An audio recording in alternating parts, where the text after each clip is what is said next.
I think I did a low light video recently, and this is sort of the thing that people I think bring up the most is like, because you have a smaller sensor, you do get slightly worse performance in low light. It's just science. The moment you get to the GH7, it's like, where can Micro Four Thirds cameras really go after? And I am quite sensor agnostic despite my YouTube channel name. The way to keep them in the system is to give the people what they want. This is kind of an age-old question that tends to be asked each and every single year. Is Micro Four Thirds dead? Well, obviously not, especially with new Micro Four Thirds cameras like the Lumix G9 Mark II, the GH7, and some other refresher beginner cameras coming out. But the real question I want to ask in today's podcast episode, does Micro Four Thirds cameras still make sense in 2025?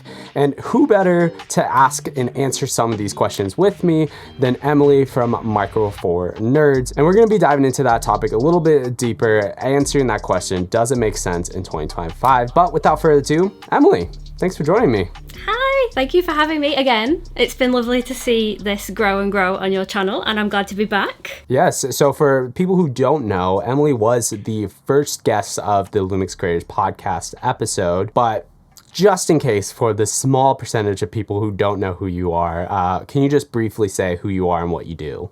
Yeah, so I'm Emily. I have a YouTube channel called Micro Four Nerds. I am obsessed with tiny cameras in general, not necessarily just Micro Four Thirds cameras, but I love a good pun, and I love the title of my YouTube channel. And yeah, my goal in life is to help people get better at photography no matter what equipment they have access to, and that often sometimes means smaller, more affordable cameras. So I'm all about that. Yeah, and I feel like there's a ton of video Lumix creators on YouTube, but meanwhile, you would say you are more of a photographer first, correct? Yeah, I think so. I mean, I do sort of a dabble in video. Like I had a wedding videography business for a while, but definitely my strengths are more in photography over video, for sure. Right, and there's definitely, you host photo contests, you do wildlife photography. So I think this is kind of one of the reasons that I thought you would be the perfect guest to talk about, does Micro Four Thirds cameras still make sense in 2025? And kind of that first question that I have for today is kind of, what is kind of the difference between new buyers for Micro Four Thirds cameras versus legacy users of people who already use that camera? That is such a good question. I think in the heyday of Micro Four Thirds, the main users were people that wanted smaller equipment, maybe better video features, certainly in the Lumix GH line. Whereas now, I think there's a couple of different factions. We have the wildlife enthusiasts, we have people that are maybe on a bit of a budget, and then we do also still have people that value the size and the video features as well. So there's a lot of different reasons to enjoy the system, and I think it's evolved over time, but maybe now it's a little bit more of a budget option in certain scenarios for photography anyway, definitely not for video. The GH7 is spenny. The GH7 definitely is a lot of money, and it's also a beast of a camera, to say the least, but it's also a physical beast, being a ginormous camera. And it's always funny to me when you shoot on the GH7 and you're using tiny lenses with like a very video featured camera, like in my mind just doesn't make sense. But I guess with that said, what are some of the advantages you see that Micro Four Thirds cameras have over the full frame market? So in photography, you have, generally speaking, faster burst modes, more manageable rolling shutter.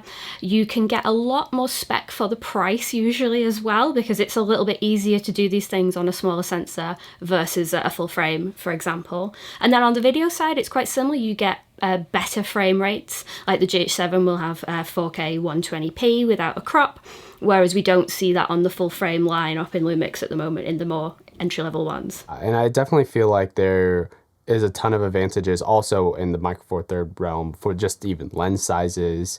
If you, for example, like you said, if you're a wildlife photographer, being able to fit 3 lenses in your pocket versus one giant lens from the L-mount system. And then whenever Lumix releases the S1H Mark II, that probably will have the same video specs and features that the GH7 does. It's probably going to be twice the price. So I think those are definitely a bunch of different advantages. Kind of now, though, on the flip side, what are some of the cons, though, in Micro Four Thirds? I think I did a low light video recently, and this is sort of the thing that people I think bring up the most is like, because you have a smaller sensor, you do get slightly worse performance in low light. It's just science. It is what it is. You can counteract that with really fast lenses. Like I went out to Tromsø recently with the Voigtlander f0.95, so super duper wide, and it performed brilliantly. So I think one of the disadvantages is you have to be a little bit more mindful and a little bit more on the ball with your settings when you are shooting in low light. And I think shallow depth of field as well, you can achieve that on Micro Four Thirds, but again, it is picking perhaps more expensive lenses, and it is, you know, being quite picky with what you choose, whereas on full frame, you can get a shallow depth of field very affordably with most entry-level primes. I definitely feel like there's been a lack of development in the lens market as a whole. The last really big Micro Four Third lenses I remember coming out was the 10 to 25 and the 25 to 50, which I believe came out with the GH6. Is that correct? Yeah, I think they are more of the newer ones, and they are huge as well, and definitely video centric.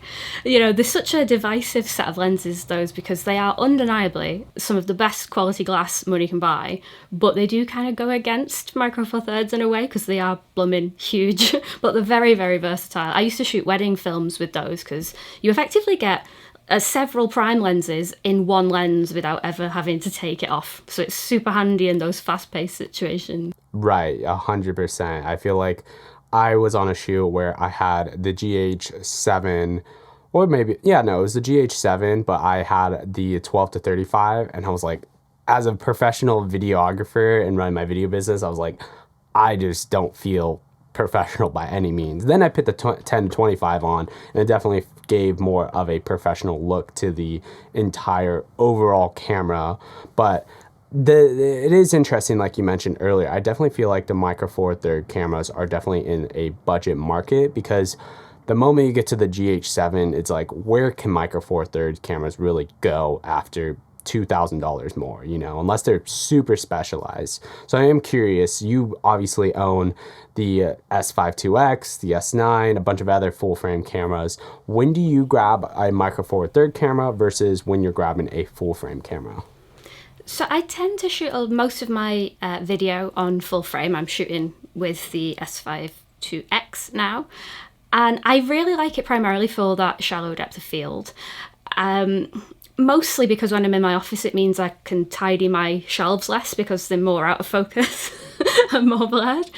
But when I'm out and about, I will tend to gravitate towards smaller cameras for street photography and travel photography, because it's not just the camera body being small that is an advantage. As you've said, it's having a bag full of lenses, tiny little primes that you can experiment with. Whereas if I was out with a full frame kit, I'd have to pick my choices a little bit more and be a little bit more minimal with my choices, for sure. Yeah, no, for sure. And I feel like there's people who already own Micro Four Third cameras that, like, they already have tons of glass. So for them to buy another Micro Four Third camera or an upgraded camera, for example, if you own the GH5, you have tons of lenses, and you're considering going to the GH7 or the G9 Mark II, it makes total sense because you already own that glass. But why do you think new buyers should buy as their first camera a Micro Four Third camera in 2025? It's an interesting one, and I am quite sensor agnostic despite my YouTube channel name. If full frame is the right choice for certain people, it doesn't matter at all. I think it's about what you want to shoot and how much you value having a smaller overall size of camera equipment. I think, for instance, if you were doing street photography or travel photography like myself, when shallow depth of field doesn't really matter and having a smaller, more incognito setup is important, then Micro Four Thirds is the perfect fit. And then if you're shooting portraits all the time, maybe full frame is the way to go. You know, I think it's about analysing what you want to shoot and choosing the correct tool for the correct job. 100%. And I feel like that's like kind of the nail in the coffin right there, is if you are desiring that smaller footprint and you want kind of a more compact system, Micro Four Thirds is going to make sense, you know, every single time because of how small it can be, especially if you are in event filmmaker, or you were shooting weddings and you want a small kit, A, that's not going to destroy your arms, but then also B, like, it's not going to be feeling too intrusive to have, all those extra bells and whistles, like, a V-mount to power your camera.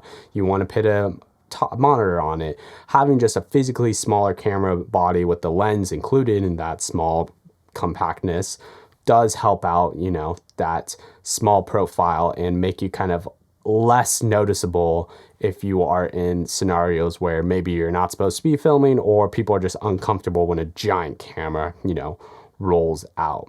I kind of have one more last question kind of to round out this episode, which is going to be kind of diving more into the future of Micro Four Thirds as a whole. But where can people check you out, Emily, and where can you want to send all these lovely people? Yeah, so if you want to check out my YouTube channel, Micro Four Nerds, it is more photo-centric, but there's lots of tips and tricks, and we do get nerdy over there. And also my website and blog, microfournerds.com as well. So kind of one of my last main questions, which might dive into a longer conversation as a whole, what does the Micro Four Third community need for innovation? Obviously, in my mind, I feel like the GH7 has peaked in terms of specs, but I'm curious to hear kind of your thoughts on the innovation that the community needs as a whole. For sure. I think if you are video-centric, the GH7 is about as high as we can go at the moment. I think it's fantastic in every respect. But if you are more photo-centric, I think there's a lot of updates that could be done.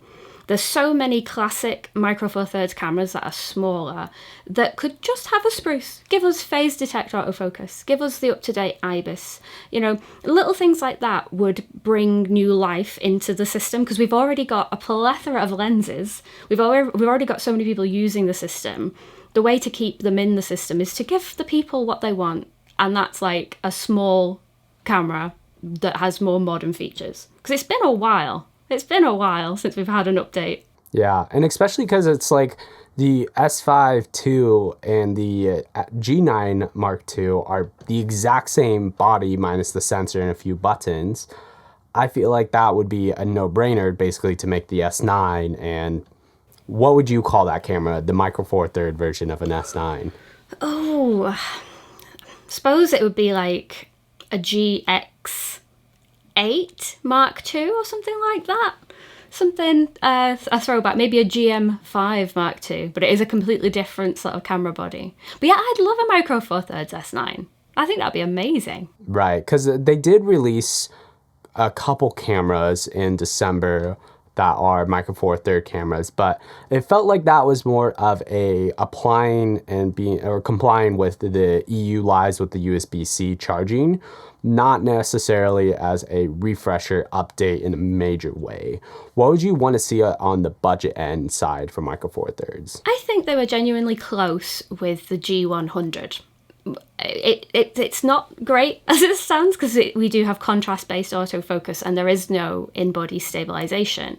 But if we could have those two features in a smaller body, whether that's a G100 or like an S9 shaped body, I think it'd be great. Just give us a mechanical shutter, IBIS, and a small form factor, and you would please 90% of the weirdos out there.